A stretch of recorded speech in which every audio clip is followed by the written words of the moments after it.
Hello, listeners. This talk is a response to some comments left beneath one of my other talks about democracy and nepotism. And these comments were left by someone called Scott James. So here is what Scott James wrote to me. On your stance about democracy, I do have issues. I am an older white male who has seen how even small elites can hold other whites back. I attended an all-white rural school. Many of these people who considered themselves above the lower working class gave special avenues to their children and friends' children, leaving people with even high IQs behind, or punishing the lower class harder than what they would their own when breaking minor laws. The worst part is they had the power of the state behind them. This attitude I don't feel is good for our people and can even hold us back. Okay, so thank you for those comments, Scott James.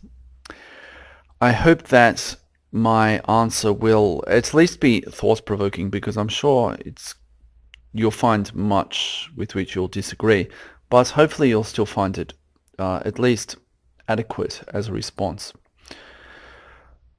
The first thing I would like to say is that I assume when you talk about my stance on democracy, you mean in that I'm highly skeptical of and opposed to democracy.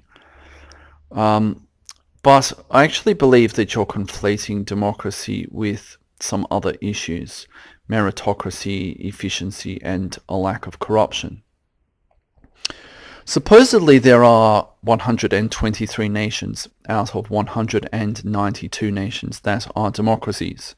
And depending on how you measure this, those numbers will change. But the majority of the world's nations are, at least in name, democracies. Now, of course, we can always think of nations that are clearly not democracies. In particular, we can think of African dictatorships and the like, where they'll call themselves a democracy, or they'll have it in the name of the country, or they will have sort of fairly bogus elections and so on and so forth. So of course we shouldn't really call those countries democracies. And I don't know how many such nations there are, how many we can eliminate by doing that. But we have to be careful of not falling into the territory of a no true Scotsman argument here, whereby we say, well, that country isn't really a democracy, that country isn't really a democracy, that country isn't really a democracy. And in the end, we're left with, well, no countries are really democracies, or half a dozen countries are democracies, or a dozen, or whatever. And I'll give you some examples here of how I think this could be problematic. So, for instance, what do we say about Sweden or France, where there are political parties in each of those nations that are the largest parties? So the Swedish Democrats or the National Front in France. What do we say about the fact that those two parties are the largest parties in their respective nations, and yet all other parties have recently colluded to completely exclude these parties from power? So in Sweden, there's this surreal situation where every other party, from the far left to the center right, is basically working together such that the Swedish Democrats, they don't even get to attend certain meetings. They just lock them out completely. In Sweden, they're approximately a quarter of the vote. So the other 3/4 lock out 1/4. Is that a democracy? Is Sweden a democracy? Likewise in France, in the recent regional elections, in the first round, the National Front was leading in approximately 50% of the regions. And in a couple of cases, they had 40% or more of the vote. In the second round, where it went down to just two parties, the other parties actually colluded such that if they were from the center left, then they voted for the center right just to prevent the National Front from getting into power. So even in I think there were two regions where the National Front was on 40% or more, they still lost. They didn't pick up a single region. How is it possible that that can happen? Is that a democracy where other groups work together to lock out the major party in a region where 40% of people voted for that major party in the first round? Is that really democracy? Is it democracy in the UK, for instance, where a similar thing happened almost a year ago now, in May of last year, where UKIP was the third largest party and they picked up one seat for similar reasons, and because of the way the electoral system works there? Are these really democracies when there are significant numbers of people, significant percentages of the population who are... It's not just the strange nature of how the system works, but where there's active collusion to keep particular groups out of power. Is that a democracy? Likewise, if we're going to talk about corruption and nepotism and so on, is Italy a democracy? Italy is notoriously corrupt and riddled with the very kind of nepotism of which you rightly complained in your comments to me. Do we say that Italy isn't a democracy? Do we say that Greece isn't a democracy, or any number of other countries in Southern or Eastern Europe or Latin America and so on? Do we say that they're not democracies? Once we start doing this, the field is getting narrowed very quickly to, at this point, we're down to maybe only 24 nations, if that are truly democracies. What do we say about countries such as Hong Kong or Singapore? On these scales of democratic to not democratic, undemocratic, Singapore and Hong Kong rate below a lot of countries that are fairly dubious in the third world and so on, and they're not considered as democratic as those places. Yes, at the same time, both Hong Kong and Singapore are infinitely more efficient. They're nicer societies in which to live. And ironically, there's actually far less corruption and a great deal more meritocracy in those countries. Singapore in particular, it is known as being incredibly free of corruption and incredibly meritocratic. Anyone can rise up to become anything in that society through the education system there and so on. So just because they're not democratic, does that mean that they are nepotistic or corrupt? If not, isn't this a counterexample against democracy? Once we do that, how many nations are we down to now? A dozen, maybe, give or take, that are democratic? Does that label even mean anything at that point? Likewise, even if we look beyond countries that fall under any of the categories I've already discussed, if we look at a country such as China, I think everyone can admit that in many ways, on many levels, China is a pretty grossly flawed nation. And yet, within the past generation and a half, China has lifted more than 300 million people out of grinding poverty, absolutely grinding poverty. Now, they were starting at a very low base, but nevertheless, they've lifted somewhere around 20 to 25% of their population out of grinding poverty. 300 million people. That's basically the population of the United States. That's no mean feat. That's an absolutely incredible achievement. And yet they haven't done that with democracy. And they've also done that with nepotism and corruption and so on and so forth. If there had been a democracy, would that have turned out better? Perhaps, perhaps not. I mean, in Asia, each of the Asian nations has followed, and others are following a particular path to prosperity. Taiwan, South Korea, they had martial law for decades after World War II. They built their societies, their modern societies, developed economies and so on and so forth. and a lot of the institutions in their countries before they became democratic. The same is likely to happen in other places as well. So I think we need to be careful about conflating democracy with efficiency, or democracy with a lack of corruption, or those kinds of things. We can make the perfect the enemy of the good, and I don't even believe that democracy is perfect, but even if I were to grant that, we need to be careful about making the perfect the enemy of the good here. Likewise, even if we look at democratic countries, even if you were to choose the most democratic nation, the one that was also the most efficient and least corrupt and so on, so you'd probably end up with somewhere like Norway, Finland, those kinds of countries. Within those countries, not everything is democratic.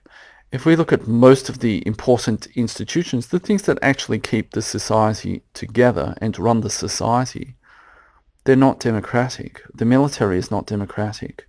The police force is not democratic. Hospitals are not run along democratic lines.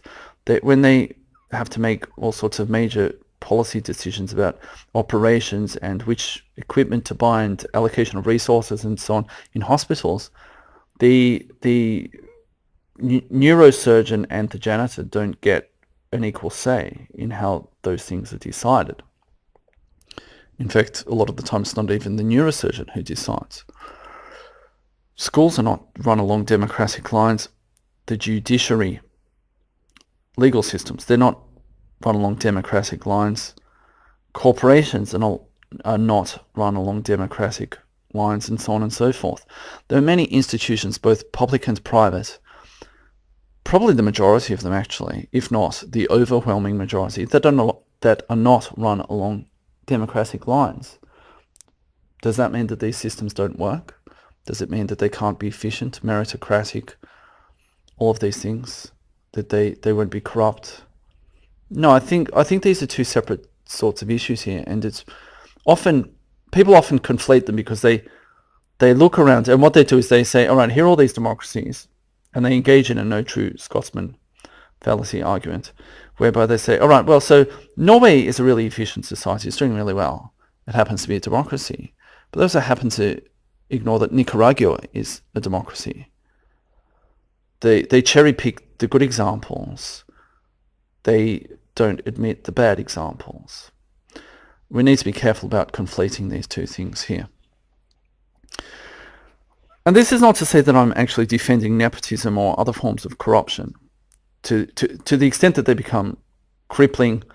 And I certainly don't think we should do that within the legal system. You mentioned some children of wealthier people, they got away with more than, or they were punished less severely than other children and so on, where you grew up. Of course, I think those things are bad things. I think there should be rule of law. And obviously, corruption and nepotism can have really deleterious effects upon both individuals and societies as a whole.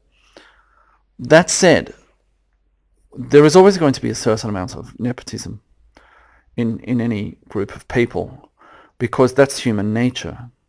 It's human nature to favour one's own kin, starting with one's closest relatives, expanding out to more distant relatives, and eventually arriving at really distant relatives, perhaps within an ethnic group or some other sort of extended network of people. But basically, you're going to start with the people who are most closely related to you, or best well known to you, and so on, and expand upwards from there. That's nepotism.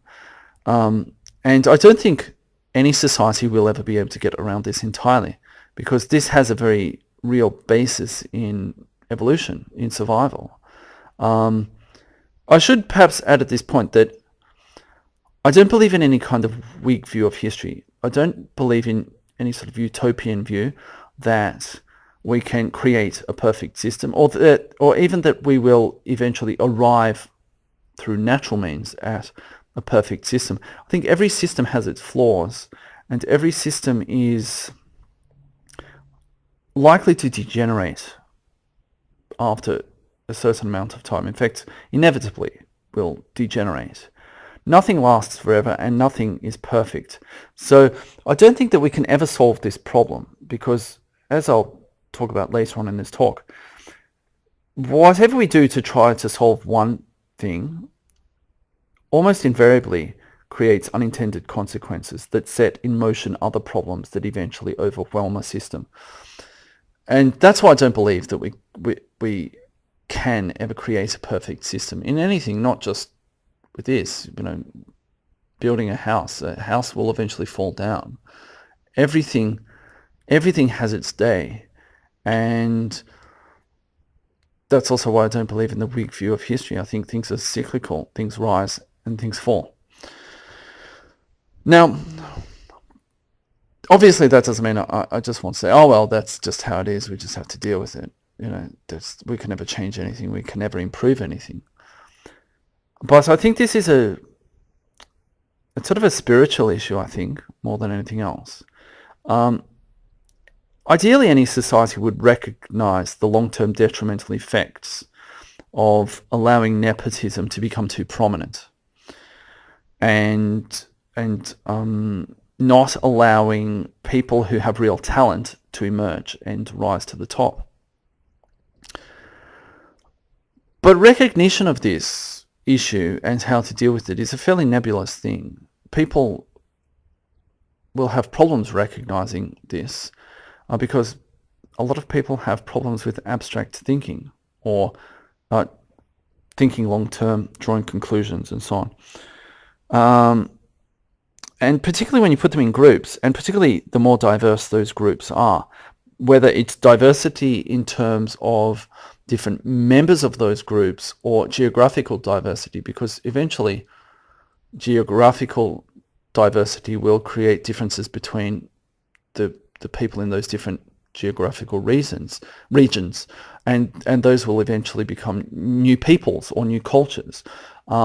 So I think that the bigger a society is, both in terms of area, population, and also the sort of number of divisions within that society, the less possible it is to deal with any particular issue, including nepotism, because eventually people will see people on the other side of the country as not really being them. If it's a very big country, and if there are other significant differences between the people won't see those other people as being closely related to them, and so they will naturally favour those who are close to them, their immediate relatives or neighbours, who are often they're often the same, or there's large overlap between those kinds of groups, both relatives and neighbours. So I don't think we'll ever get around to this, and these things become worse the bigger the society, the more diverse the society, and so on. But nevertheless, let's look at the issue of education that you mentioned, and let's try to solve this problem of nepotism. There are essentially two broad models that we could use here. There's a formal model. We could have laws and systems whereby we attempt to curb nepotism and that sort of thing, and make an education system more meritocratic. Or there's an informal, a sort of a cultural attitude and so on, that can also attempt to curb these things. Let's look at the formal models first. So a formal model might look something like an education system which is accessible to all. So it's publicly funded and so on. Everyone gets to go to school. People aren't prevented from going to school, and where there are very set ways in which people can prove themselves. So they have formal examinations with very well-defined answers, and anyone can learn. The material is taught in the schools. Anyone can learn it, and all they have to do is learn it, and they can do well on the exams. And then there are usually a number of exams at different points. They're all sort of bottlenecks, whereby you might get to go to a good high school, and then if you pass through the next bottleneck, you get to go to a good university, and so on. So these are in theory highly meritocratic, and they're accessible to all of that sort of stuff. They're very fair. Now, the West used to be like this. It used to have these kinds of education systems. In the UK, for instance, they had the, I think it was called the 11 plus exam. So at the age of 11, students would all take some exams, and if you did well, then you got to go to grammar schools. And grammar schools were established, in theory, as a sort of a public alternative to places like Eton, those highly elite private schools, which are confusingly called public schools in the UK. But nevertheless, the grammar schools were an alternative for people who weren't really wealthy, such that they could still receive a very good education system. And that model worked very well for a number of years. There was actually, people often think of the British Empire, and even before these grammar schools, but certainly the 19th century through the first half of the 20th century, they think of Britain as actually being a very unfair or class-ridden society. And yet, that time period had an enormous amount of social mobility because of the education systems and the way they were set up. They were highly rigorous, and it was possible, and indeed many people did, emerge from the lower class and go on and do all sorts of incredible things. They weren't restricted. And ironically, there is now less social mobility since that system has been abolished. Now, why was it abolished? Why have grammar schools largely disappeared in the UK and similar things in other places? Why has that changed? Why is it no longer possible for a poor kid to go to a government school and then go on to be anything he wants to be, by and large? Well, a large part of this was that in any system you construct, there are always going to be winners and losers. And if you have a system that is theoretically meritocratic and theoretically accessible and fair and all of these things, there are still going to be losers in that system. Now, many may not, but many will. Many of the losers will say, well, it's not that I'm really a loser, it's just that the system wasn't fair. And so what do you do then? So you redesign the system. There are going to be other losers. Maybe some of them will be the first lot of losers still, but there'll be some new losers. There'll be some of the old losers will rise up. Those new losers will say, no, the other system was fair. The new system is not fair.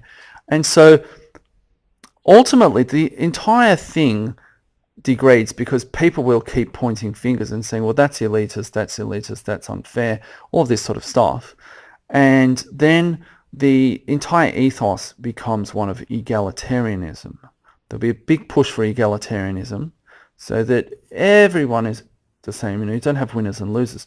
This follows, as sure as night follows day, that the losers eventually will grasp the idea that they're not really losers, it's that the system is not really fair. People say it's fair, but they only say it's fair because they're the winners, right? And so there will be an egalitarian push, and of course what happens under egalitarianism is not that everyone does equally well, it's that everyone does equally badly. And of course people will find ways around that.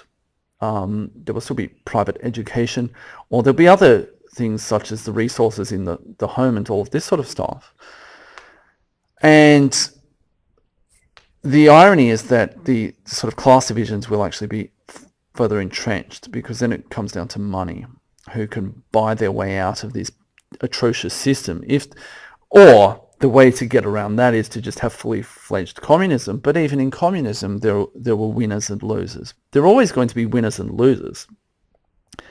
And once you start on this path, it's very difficult not to end up in the egalitarian trap. Is it happening in other places? I'm going to get onto some other places in a second. I think it is actually happening in those places. But the point is that the West used to have these systems. Now, they weren't perfect, and some people slipped through the net, particularly in the countryside, I suppose. But nevertheless, the West ended up where it is today, where there's an atrocious system because it tried to do this other thing, and that degraded because people didn't like the outcome, essentially. People always talk about wanting equality of opportunities, but they always end up complaining about equality of outcomes. It starts with the former, and it always ends with the latter. Now, there is this is part of a broader problem with society, that nothing is static, and I don't believe that you can arrive at a perfect endpoint. I've already said that I don't believe in the Whig view of history, and so I think that everything is always in flux. And if you destroy aristocracy, you may have legitimate concerns about aristocracy. Okay, that's fine. But you're not necessarily going to be able to arrive at meritocracy. You have to think of this as some sort of a pendulum or something that's in motion. It doesn't just stop at the point where you want it to stop. It's going to keep going beyond that point. And eventually you end up with mediocrity, as the people who can't compete agitate about things being unfair. Because the meritocracy creates its own kind of aristocracy. It's a different aristocracy. It's a new aristocracy. It may even have some sort of legitimacy, but not to the people who are not in the aristocracy. People always want a system that's fair as long as it privileges them. That's the issue. It's not really that they want a really fair system. They don't like that. You can look at that in anything. You can look at that in sporting competitions. If there's a team that somehow manages to become really dominant, they'll do something with the draft. They'll do something with the salaries they pay the athletes. They'll do something to change that so that that team can no longer be dominant. Even though they followed all of the rules, the previous set of rules, and somehow managed to become very good at playing by those rules, then other people will say that that's unfair and they'll want to change the system. So they'll change the system, and at some point down the line, someone else will emerge who's very, very capable, and then other people will complain about that. And that happens in every human system. People don't actually want fairness. They don't actually want equality of opportunity. They want equality of outcomes, and that's not how the world works. That's not nature, including human nature. Now, there are currently some other education systems that are very meritocratic. They haven't collapsed into what the West has collapsed into, although I can see here in Taiwan they're just beginning to set down that path, and I don't think it will end well for them. I think it will end exactly the same way as it has in Australia or the UK or the USA or anywhere else in the West. But these other systems that are meritocratic, the East Asian education systems, they have all sorts of other unintended consequences even before they're going to start on this sort of egalitarian drive, which is coming. It's just started. Here are some of the unintended consequences of those systems, because they're unbelievably meritocratic in the sense that the exams are all multiple choice, and you just have to go and memorize a bunch of stuff, and you're either right or you're wrong on the exam. There's no gray area, right or wrong. You just do your multiple choice exams. And and it's absurd, of course, because they do this for things like English, where English doesn't become a language, a living language. It just becomes a series of filling in the blanks by choosing one of the multiple choice answers. That's English. It's not English, obviously, but that's a way of getting around things being a grey area, right? That's an extremely cut and dried way of doing things, and therefore extremely meritocratic as well. Now, here are some of the unintended consequences of that. The first thing is that there's this unbelievable educational arms race in East Asia. Kids over here literally spend 16 hours a day either in school, at after-school programs, which are sort of known as cram schools, or at home studying for either school or the cram schools for tests. A lot of the time they have tests every single day. And the reason they do this is because if they do well on certain exams at certain points, then they can get into better junior high schools or better senior high schools or better universities than other people. And they're changing this now, and this is what I mean about the first egalitarian drive is occurring because people were complaining about this. But nevertheless, it still broadly holds that these kids spend 16 hours a day. I mean, and you know, they go to cram schools on the weekends. In the big cities, not so much out in the countryside, but in the big cities, cram schools are open all day on Sunday even. You know, 7 days a week, some kids do these things, go to these schools. They do insane amounts of work. I taught at a junior high school in a big city several years ago, and I asked some of my students to, at the time, I think they were in the 7th or 8th grade, I asked them how many hours they slept each night. None of them slept 8 hours each night. I think there were 1 or 2 students who slept 7 and the rest were all 6 hours or less. These were 13 and 14-year-old kids who were getting 6 hours of sleep a night or 5 hours of sleep a night because they were up. Their school here begins at 7:30, some cases even before then, and sometimes they have a sort of a homeroom study period. Other times they have to clean the school or do stuff like that. They go through till 5 o'clock at least. It's not uncommon in big cities to see senior high school kids getting out of school at 7, 8, 9 o'clock, and then they'll go to cram schools, or they'll just go home and study. So I had kids in those classes. There was one boy, his name was Sam. He had white hair. About half his hair was white. He was 14 years old. Now, that may have been a genetic thing, but you know, the kid was under an enormous amount of pressure. They had exams every single day at that school. You know, minor tests, and then had big tests, big exams, I think every month, something like that, every month or 6 weeks or something like that. You get this educational arms race. Now, do we want that in the West? Because that's what we'll have to compete against. Is that the solution? I don't know, but I think most people wouldn't want that kind of thing. And yet that's what happens, because if what it comes down to is there are very clear-cut things, and you can't have creativity and that kind of stuff in there because that's too ill-defined. You can't measure that fairly.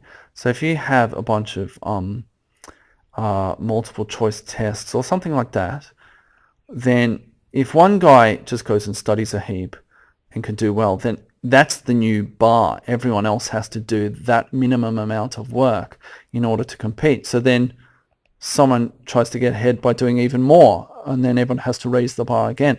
That's the ultimate outcome of all of this, an educational arms race.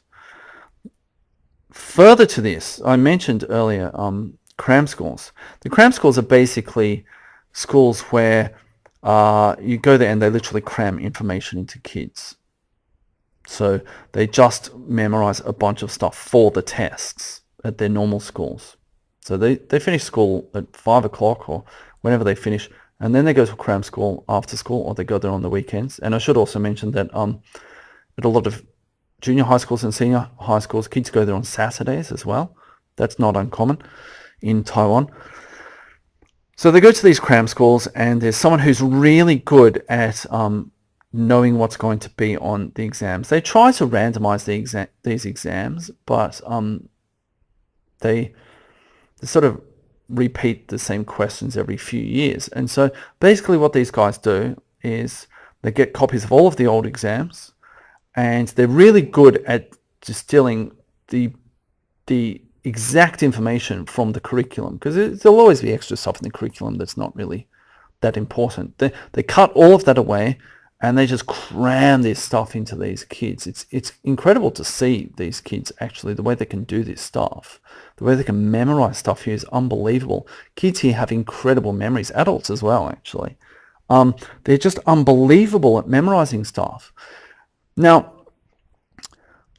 people spend an enormous amount of money on these cram schools. The really good cram schools, when you go past a cram school in Taiwan, and I'm sure it's the same in Japan or South Korea, they have the results on big billboards. Every time they get a new lot of results, they go and get a big billboard or a banner or something made up, and they put it on the front of their cram school. As you go past, you can see the names of the students, so-and-so got into this, so-and-so got this score, whatever. They put that out, and that's the advertising for them. And some of the teachers at these places, the really good cram schools in Taipei, these guys are millionaires because this is a big business. I mean, billions of dollars are spent on this in Taiwan alone. It's an enormous industry. Now, supposedly in South Korea, 25% of the average South Korean family's household budget is spent upon education. 25% is spent upon education. And that's despite the country having a good public education system that's accessible and all of that sort of stuff. Now, here's the unintended consequence. Does it surprise anyone, therefore, that South Korea has a total fertility rate? This is one of my little hobby horses, total fertility rate. It's basically the number of children a woman will have in her lifetime. And for a society to replace itself generation by generation and not get smaller or older, it needs to be at approximately 2.1. Does it surprise anyone, therefore, that South Korea has a TFR of 1.25? It's only a little over half what it needs to sustain itself. So they're literally eating their young because households can't afford to have 2.1 children. If they have 1.25 children and it costs 25% of the household budget, well, just extrapolate that up to whatever it would be for 2.1 children. They can't afford it. So it's having a real effect upon them, this kind of thing. This is what happens with this educational arms race. It destroys the fertility of a nation. I mean, sure, you can come to places in Taiwan. I live in a rural area, and there are families here that have multiple children, 3, 4, 5 children. There are Aborigines who live around here who have big families, and they're dirt poor. They don't send their kids to cram schools. All of the kids that I've ever taught privately in Taiwan have all been from middle-class families, and there have been a handful of families that have had 3 kids. Many have had 2, and many have only had 1 kid. They've been the only kid in their family. Those families with more than 3 kids, they don't go to cram school, so they fall behind. I think you can see what I'm getting at with this, where this is going. But I'll continue with that thought in a second. Now, these things are also starting to happen in the West. There are cram schools in the West now, attended by Asians primarily, although there also there's private tutoring for wealthy families in places like Manhattan, in New York. People have private tutors and this sort of thing. But there are cram schools in the West, particularly in California or in some parts of Canada, such as Vancouver, or in Australia. Anywhere where there are large numbers of Asians, they send their kids to cram schools. There are those schools in the West now for those kids. Now, they can't send them to cram schools for every subject because many of the subjects are sort of a bit nebulous in the way they're assessed. But whenever there is a standardized exam, such as SATs, or whenever there's something like a mathematics exam or a science exam, where it's you can learn exactly what's going to be on the exam, you can learn specific information or specific processes. There are cram schools now in these places. And these Asian kids are going to cram schools after school or on weekends in Vancouver or in San Francisco or wherever, Melbourne.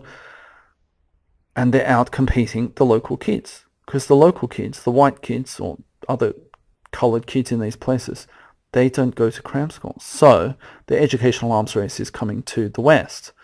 How do you solve this problem without engaging in the very kind of nepotism that you were concerned about? Okay, you can say, well, it's sort of an ethno-nepotism, if you like. Okay, but even even aside from the fact that there are lots of these Asian kids who who are citizens or that kind of stuff, or the fact that universities increasingly in the West rely upon their funding coming from these kinds of people, overseas students, and you'd have to think about changing the funding structure of universities in the West and so on. Even aside from those issues, even if they didn't go to the West, they're already doing it over here in East Asia, and their economies are booming. Their economies are eating the West. How do you solve that problem? Okay, you can go down the route of protectionism and so on, but again, they're not. It's not the case that you can avoid unintended consequences by doing these things. And they would just say, well, we're not doing anything wrong. In fact, we're doing exactly what you said, go and learn this stuff. The person who is the best student wins.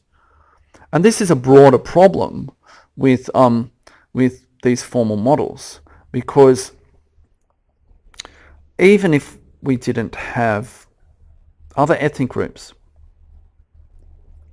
there's an issue that has been talked about by a guy called Charles Murray, where he talks about a sort of a new aristocracy that's arising in the US. These are people who have gone through formal education. They've acquired master's degrees or PhDs even, and they've played by all of the rules, and they've gone on and become a top executive at a company. And he has said that what is happening now with these people is that that's a meritocratic system. But what is happening is actually two things. The first thing is that they then use their wealth to actually change that in some sense from a meritocratic system to a kind of quasi-aristocratic system. And they don't even have to do it in the ways that you were complaining about initially. But they do it through the fact that they just have greater access to resources within their own homes, or that they send their kids to private schools and so on. And again, how do you solve those problems without sort of imposing Marxism upon people? All this redistributive economic policy. They're starting to use the money that they acquire. So they went through the process, a meritocratic system. They became a top executive, and they married a top executive, and now they're using their wealth to make sure that their kids will do better than the kids of people who didn't do that. So there's this sort of there's this mating process actually, where they're meeting other people like themselves and marrying other people like themselves, and they're using that meritocratic system and saying, well, I did everything right, I haven't done anything wrong. And then they're using the effects of that, the money and so on, their prestige and so on, to ensure that it will be different for the next generation. How do you get around that? Because these people, they have gone through a meritocratic system. But of course they're going to engage in nepotism at some point. The only way around that is to redistribute money and all of that sort of stuff. But we've seen that hasn't worked with socialism in other places. There's always going to be a hierarchy. And as I said much earlier in this talk, you can say, right, we'll change the rules so that everyone gets a shot. But within a fairly short period of time, a new hierarchy emerges. And of course, the people at the bottom of the hierarchy complain that it's unfair. So you rearrange the system. Within a couple of generations, you get a new hierarchy and so on and so forth. I don't think that's possible to avoid. I think there will always be that nepotism. And the only way of destroying the nepotism will largely be to destroy the system and start again. But of course, that's a very destructive process for society as a whole. And people start to think that there's no point working hard then if they're just going to change the system in another generation and take everything that I've worked for away from me and my children. You have to be very careful about those kinds of unintended consequences, because then you get a lot of people leaving or just giving up. And of course, none of this takes into account the sort of genetic effects and so on. But one way or another, the result of having these meritocratic systems that then entrench everything that they've gained in the next generation or the generation after that, is that the poorer kids are still going to end up the same. The irony of all of this is that it's only when there is a rigid hierarchy, though still with the possibility for people to move within that hierarchy, but nevertheless that there is an idea of a hierarchy,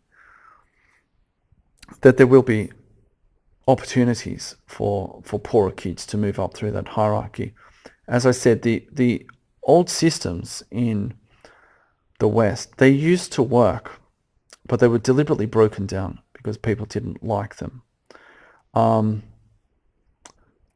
don't really know how this can be changed. I don't think it can be changed, actually.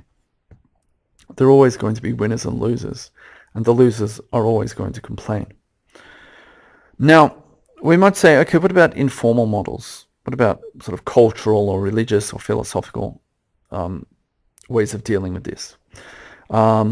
Where people behave altruistically to strangers and non-kin, where they understand that it's bad to entrench this privilege and all of this other stuff. Okay, so what happens in those systems? Again, I don't think that they can be an end point. I think that everything is always in flux. And I think you can say, right, well, we have this system that's really unfair. Let's all agree that it's in all of our interests overall. We have to be able to think to that level of abstraction, but that it's in everyone's interests if we try to break down that corrupt system. Okay, and we'll all be altruistic, but it doesn't end there. And what happens is that you end up with a kind of runaway pathological altruism and status signaling and all of this sort of stuff, all the kind of leftist stuff that we see these days, that's been building for decades, if not centuries. And of course that can be gamed. That can absolutely be gamed by anyone who does not exhibit this sort of pathological altruism. Anyone who's willing to sort of defect in the prisoner's dilemma, anyone who does exhibit in-group nepotism is going to eat that society alive. Because if everyone follows the rules and you're willing to break the rules, unless they come down on you really hard, and the irony, of course, is that people who are pathologically altruistic, they tend not to be very good at punishing rule breakers because they're too nice to them. So anyone who is willing to break the rules gets away with it and gets a massive edge on those people. And we're seeing that. Is this not what is happening in Sweden in particular and the West in general? That these countries, these Western countries, and Sweden is the worst example of this, are being eaten alive. At one end, they're being eaten alive by the dregs of the third world coming in and just getting the gibs, tons and tons of gibs me dats, and running amok in terms of creating social tensions and crime and just generally making complete nuisances of themselves. So at one end, those societies are being eaten away by those people, and those people are very much engaged in nepotism and all of that sort of stuff. They'll be the first to complain when someone discriminates against them, but they will not think twice about discriminating against someone from outside of their group so that they can favour someone within their group. They are gaming the system completely and eating the system away from that end. Now, at the other end, you have East Asians who are also eating the locals alive. And you could say Jewish people as well. These guys who are, on average, a little bit smarter, but they're also willing to engage in in-group preference behavior. They come along, pardon me, and they say, well, I just studied for the exam. I'm smarter than you. I followed the rules. It's not my fault if you're stupid. And they're eating the society from the other end. This is what happens when you have societies that have this sort of pathological altruism. If I'm not willing to If I'm willing to favour some guy on the other side of the country, it really stops there. The kinds of people who are willing to sort of take one for the whole society, to take one for the team, are the kinds of people who are very, very susceptible to outsiders coming in and saying, well, we're in your society now, or you should let us in, you should be nice to us. I mean, you see these idiot leftists who'll say, I'm not a whatever, I'm not an American, I'm a citizen of the world, all this sort of nonsense, right? Humanity is my family, this kind of garbage. Because you can't just stop midway. I think it's really difficult, if not impossible, to stop midway. It's always a pendulum, or it's always a process, a ball that's rolling. You don't just stop it. It needs to run its course to some extent.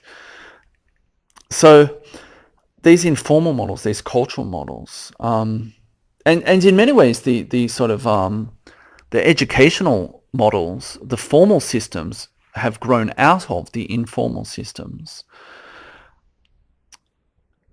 If the informal systems inform the formal systems and create them, then if there's this susceptibility to pathological altruism, it's going to manifest itself in the formal system as well. That's why both from people within Western countries who couldn't compete in these meritocratic systems complaining, and also outsiders coming in and gaming the system, the whole system breaks down. I don't really know how to get around this. I don't think there is a way to get around this. I think you can solve the problem, and then a whole lot of people will complain, and then the problem will re-emerge. It will sort of degenerate again, and then you'll get to a crisis point, and then you have to completely solve the whole thing again. And it's just cyclical, I think, in many ways.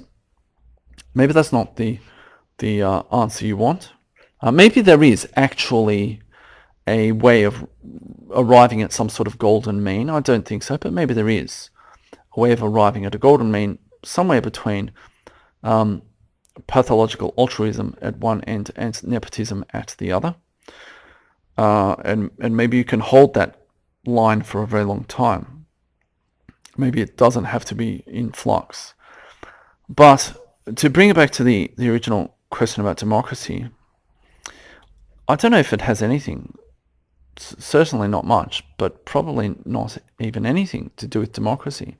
I don't think democracy and this other issue are necessarily very related at all. It's just that we happen to see them together, and so we conflate them. We think that democracy causes these other things, or the lack of democracy causes the absence of these other things that we like. And we make that fatal flaw, I think. All right, well, that's it really for this talk. I hope this has been somewhat of an answer. It's perhaps not the answer you want. I don't know. But I hope it has been somewhat of an answer. It's clarified some things. I don't have the answers myself, to be honest, because, as I've said, I'm not a utopian.